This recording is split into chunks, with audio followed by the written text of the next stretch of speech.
It's a good question. I've been fired a lot. Okay. Yeah. And you think firing is bad? Yeah. It's the best thing in the world. People think, oh my God, I'm fired. What am I going to do? He was fired again and again for crossing lines others refused to touch, until his name became shorthand for failure inside the media world. By the mid-2000s, his career looked finished beyond repair. Then he accepted a television slot designed to bury mistakes, not reward them, just as a private turning point in his life began reshaping everything he believed about success, risk, and survival. The decisions he made during that period quietly changed everything that came after, in ways most viewers never saw coming. The man who crushed late-night television. Something strange happened in American television in 2021. A man who had spent years hosting a show at 3 a.m. suddenly found himself going head-to-head with Stephen Colbert, Jimmy Fallon, and Jimmy Kimmel. The industry laughed. How could a cable news show compete with broadcast giants who had dominated late night for decades? These were hosts with massive budgets, celebrity guests, and decades of institutional support behind them. Greg Gutfeld did not care about their predictions. His premiere monologue announced total war. He mocked Kimmel for crying too much on television. He attacked Fallon for fawning over guests like a herd of deer. He made clear that he was not interested in peaceful coexistence with the established order. He wanted to destroy them completely. By August 2021, something impossible happened. Gutfeld overtook The Late Show with Stephen Colbert in the nightly ratings. It was the first time a cable show had ever accomplished this feat in the history of late-night television. The man who started at 3 a.m. was now winning at 11 p.m. The numbers kept climbing month after month. By 2025, Gutfeld was averaging 3.3 million viewers per night. Colbert was drawing 2.4 million. Kimmel was pulling 1.8 million.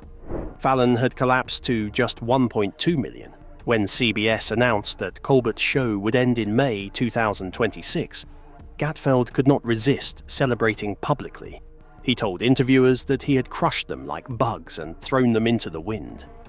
His explanation for the victory reveals everything about his approach to television. People find his show entertaining because he says things that viewers are thinking but believe they cannot say out loud in polite company. Everybody else made television so suffocating and predictable that audiences fled to the one person willing to be genuinely provocative. Now, to understand where that instinct came from, we have to go back to Greg's past, to the experiences that shaped his hunger to win. Gregory John Gutfeld entered the world on September 12, 1964, in San Mateo, California. He was the youngest of 4 children and the only boy in a house full of women. His 3 older sisters bossed him around constantly, shaping his personality in ways that would echo through his entire career.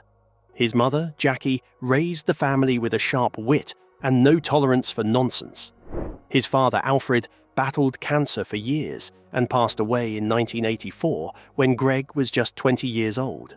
Jackie Gutfeld became the dominant influence on her son's sense of humor.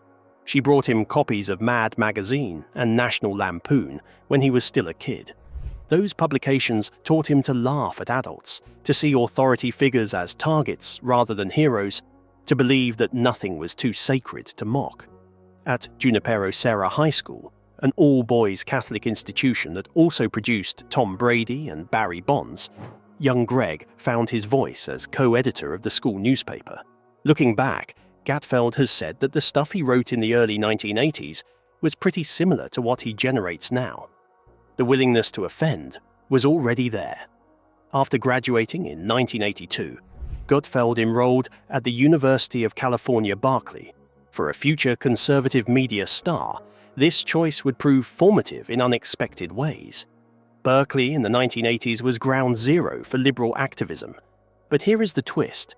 Berkeley did not convert him. It pushed him in the opposite direction.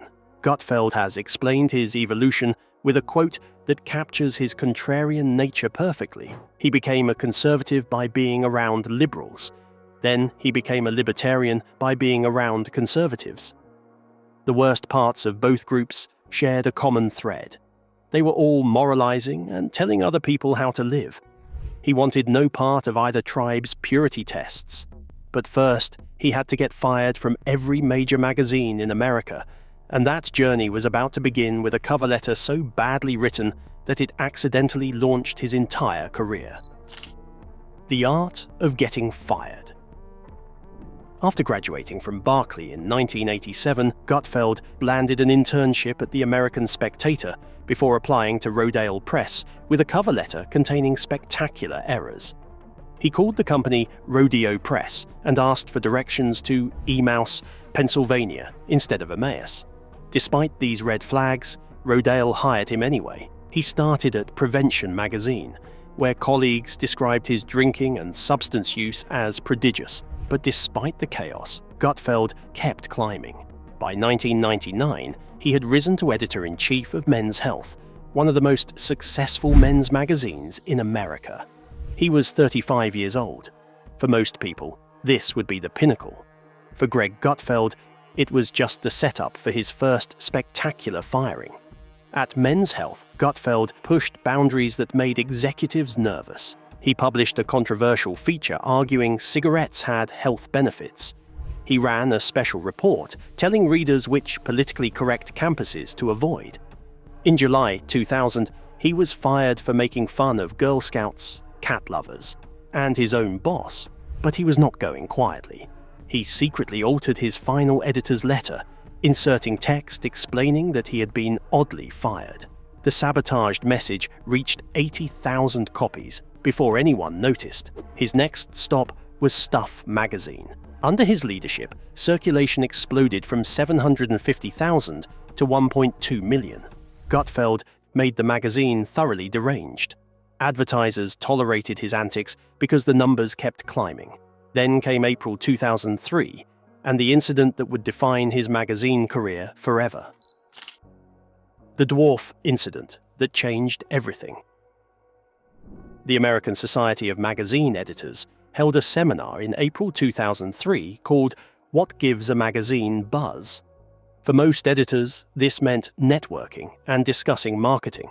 For Greg Gutfeld, it was an invitation to prove a point in the most outrageous way possible. His reasoning was simple and insane.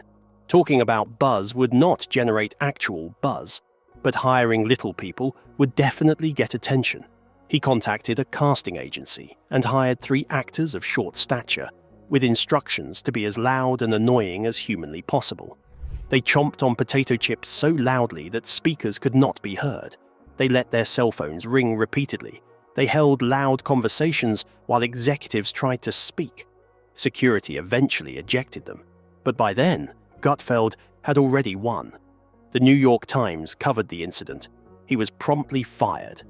No major American publication would touch him now. He had become famous for all the wrong reasons. The magazine industry had decided that Greg Gutfeld was more trouble than he was worth, but getting fired from America was not enough.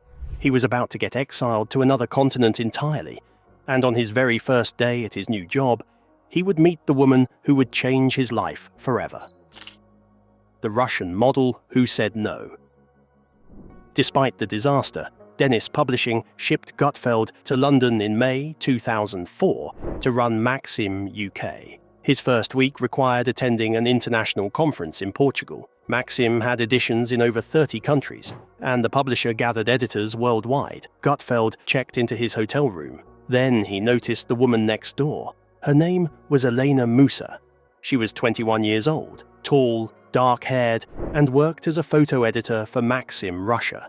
Before magazines, she had worked as a runway model. When Gutfeld saw her, something felt different from every other encounter in his life. On Bill Maher's podcast years later, he explained the feeling directly. It was my first day on the job at Maxim UK, but we had a meeting in Portugal, and she was the photo editor of Russian Maxim. But I met her and I go, oh, that's my wife. He met her and immediately thought she was going to be his wife. He just knew it.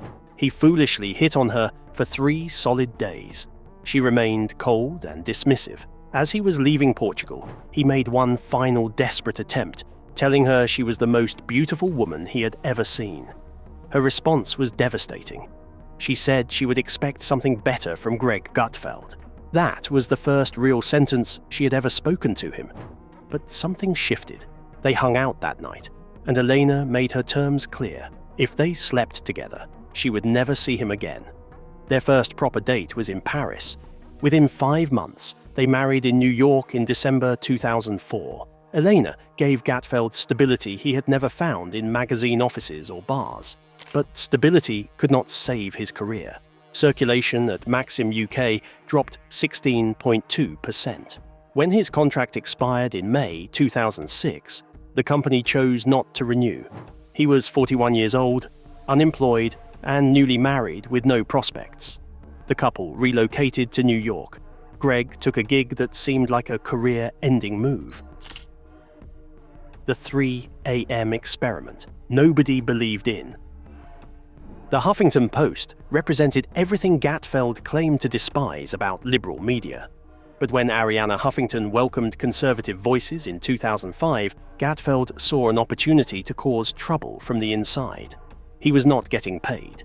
He just enjoyed taking potshots at self-absorbed celebrities who took themselves too seriously. His targets included Arianna herself, Deepak Chopra, and Cenk Uygur. He achieved legendary status for what his biography calls inspired lunatic ridicule of his fellow liberal contributors. Every comment section became a battlefield. One comment section attracted Andy Levy, a libertarian living at his parents' house on Long Island. The two discovered they shared a similar dark, satirical sensibility. While Gutfeld was annoying liberals online, someone at Fox News was paying attention. Executives were developing a late-night show for the dead zone after 2 a.m., targeting what they described as slackers, losers, and the depraved. The phone call came in late 2006. His response was immediate and honest. He was broke. He would do anything. Red Eye with Greg Gutfeld premiered February 5th, 2007 at 2 a.m. Gutfeld brought Bill Schultz from Stuff magazine as his sidekick.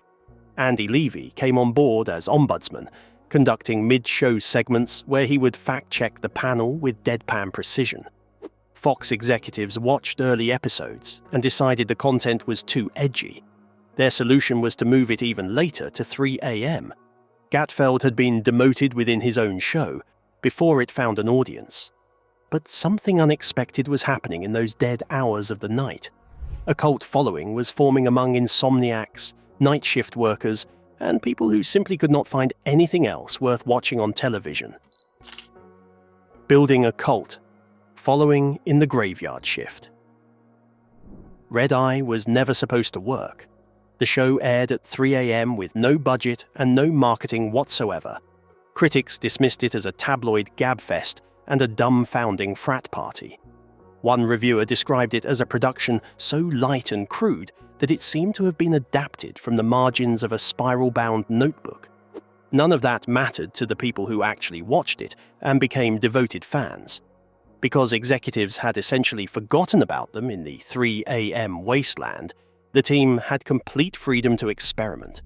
They developed absurdist traditions that made no sense to outsiders, but became beloved by regular viewers. They expressed an inexplicable hatred for Belgium. They created a character called Pinch, which was a copy of the New York Times with cardboard eyes that Bill Schultz would voice to mock the newspaper's publisher. Gutfeld's mother, Jackie, became the show's unexpected star. She held the title of senior correspondent, with the joke being that she was elderly. Her job was to call in nightly and discuss the day's events. Your mom was actually a big part of the show. I called her senior correspondent because she's 80. Job was to watch Fox News and tell me what was going on during the day. She would often be opening and closing her front door to strangers while on the phone. She would admonish her son for his recent behavior. She brought a no-nonsense authenticity that audiences found absolutely irresistible.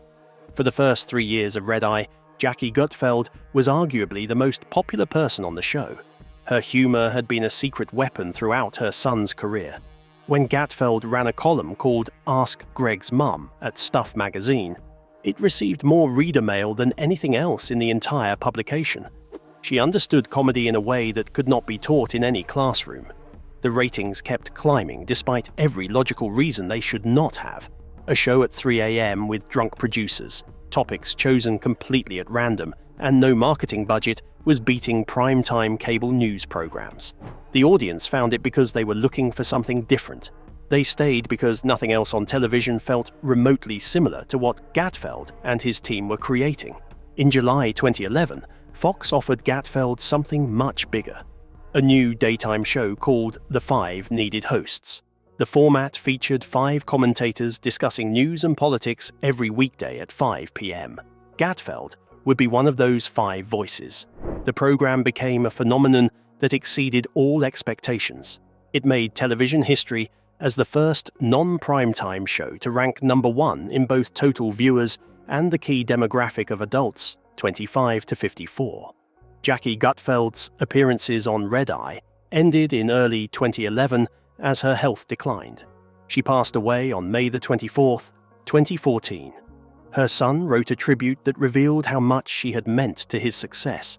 He said that he did Red Eye and the 5 with her watching in mind. She was a supporter of everything I did. She saw Red Eye take off. She saw me on the 5. She didn't see me for the rest of the stuff. You know. She's probably proud, very, very proud of you. It seemed pointless to continue showing off if your audience had moved on.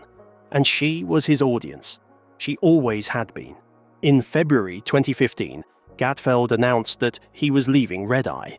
The 3 a.m. experiment had served its purpose. Now Fox wanted to see what he could do with a time slot that people actually watched. But at age 60, the biggest announcement of his life had nothing to do with ratings or rivals. It was about to transform everything he thought he understood about himself. The king becomes a father. On December the 10th, 2024, co-host Dana Perino read a statement on the 5 that stunned longtime viewers. Greg and Elena Gutfeld had welcomed a baby girl named Mira. After 20 years of marriage, the famously childless couple had become parents. Greg was 60 years old. His statement announcing the birth captured his humor perfectly intact, even at this profound moment. He said that Mira was healthy with a real set of lungs. He said that she had Elena's beautiful eyes and his rock-hard abs. Gutfeld returned to television on January 6, 2025, after 46 days of paternity leave. His monologue that night contained unusual vulnerability for a man who had built his entire career on provocation and mockery. He admitted something that his audience had probably never expected to hear from him. Throughout his life, he had mastered the art of being selfish. That selfishness had helped his career enormously. Building success is not hard when you only have to think about yourself. But becoming a parent at his age was forcing him to learn things that most people figure out in their 20s and 30s and 40s. He had to learn to think about someone other than himself, and that was genuinely difficult for him. He also shared a piece of wisdom that someone had given him about parenthood. Once you have a child, you cannot regret anything you did before that moment. To change the past would erase the possibility of that child existing. Suddenly, after 60 years of what he called bad behavior, Greg Gutfeld had no regrets about anything at all. When asked about handling 2 a.m. feedings, he confessed that Eleanor was doing most of the work. She told him directly that he was terrible at everything related to baby care. He had not changed a single diaper yet. The most watched late-night host in America was completely useless at basic parenting tasks. Looking back at Greg Gutfeld's life, a clear pattern emerges from all the chaos. Every firing pushed him toward an environment where his particular talents could actually thrive. Men's Health wanted conformity, Stuff magazine wanted sanity, Maxim UK wanted circulation growth. None of these publications wanted a provocateur who would hire little people to disrupt industry conferences. They wanted someone predictable. Greg Gutfeld has never been predictable in his entire life. Fox News offered something completely different. The 3 a.m. time slot that nobody else wanted gave Gutfeld room to be exactly who he was. Executives forgot about the show because it aired when nobody was watching. That neglect became freedom. That freedom became a laboratory for developing what would eventually become the dominant voice in late-night television. His philosophy about failure has proven completely prophetic. Getting fired, he has always insisted, is the best thing that can happen to anyone. People think being fired means their career is over. In reality, you always end up someplace better. From speed dealers and nursing mothers to 3.3 million nightly viewers, Greg Gutfeld proved that sometimes the reject becomes the king. He did it not by changing who he was, but by finding an audience that wanted exactly what he had been offering all along. And somewhere, Jackie Gutfeld is still watching. She is still his audience. She always will be. After hearing this side of the story, share your thoughts in the comments below. Do these revelations change how you see Greg Gutfeld today?